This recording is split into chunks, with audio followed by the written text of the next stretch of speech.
Our next guest is one of the most talented and revered athletes of our time, a 12-time NBA All-Star and 2-time Olympic gold medalist. He's an inspiration both on and off the court and has captivated fans worldwide with his unparalleled skills, leadership, and commitment to the community. He is the man. The basketball icon is here with us now to talk about his latest project, his memoir entitled 61 Lessons from Papa on and off the court. Please help us welcome one of the greatest point guards of all time, Chris Paul. I love saying that. That's weird. You know, first, congratulations to you. He's like, it's weird. No, it's not weird to us. It's weird to you. We love you, man. First, congratulations to you. I've been a big fan of yours for quite some time, not because, of course, what you do on the court, but off the court. Your love for HBCUs, giving back to your community. But before we get to that, are you heading to Washington? Come on, be sound like honest, it. man. That's what we was on the flight together yesterday when the news came through, so we gonna see. Oh, is that why you kept getting up? The nerves were moving around? My son had texted me, and so I literally was sitting there, and that's when me and my wife found out. Wow. All right, let's talk about the book. You talk about lessons from Papa. What did you learn and why now? Why write the book now? Man, that's a great question. Why now?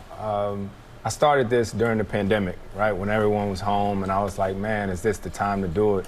It's been 20 years since I lost my grandfather, and this, I don't know, it just felt like it was time to tell people about that relationship and why it was so important to me. The book is a tribute to your grandfather. How did he shape you? Man, he was everything. You know, he worked really hard. He had a Chevron gas station, and that's where I worked every summer. Every summer, me and my brother was out there changing oil, rotating tires, and he comforted us, you know, when we needed things, and he showed all of us the importance of hard work.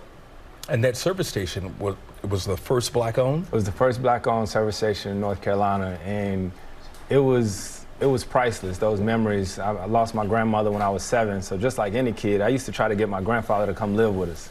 Have you seen yourself using lessons that you learned from Papa with your own kids, your father? All the time. All the time. I have a 14-year-old son and a 10-year-old daughter, an amazing wife, Jada. It's crazy because my kids live a totally different life than me and my wife did, right? So anytime we wanted something, we go to Papa and be like, Papa, I want some shoes. I need some shoes to hoop. He'd be like, come to the service station and work, you know? Oh, he made you work for it? Oh, absolutely. Even though he had it, he made us work for it. And so with our kids, we try to make sure they understand the value of work. Of working for things, because a lot of times you appreciate things a lot more. In your book, you talk about just how hard it was to lose your grandfather. He was murdered by a group of teenagers, and his case was then reopened, and the struggles that your family went through and that you went through. You were so candid about trying to figure out what justice really was. Why did you share that? Man, because it's this battle that we all have, and it was an emotional roller coaster for me in the process of writing the book, and especially doing the audio version of it, because a lot of that stuff I hadn't talked about or relived in over 20 years. But it was important because I wanted people to understand that everything's not always perfect. You're not always over it.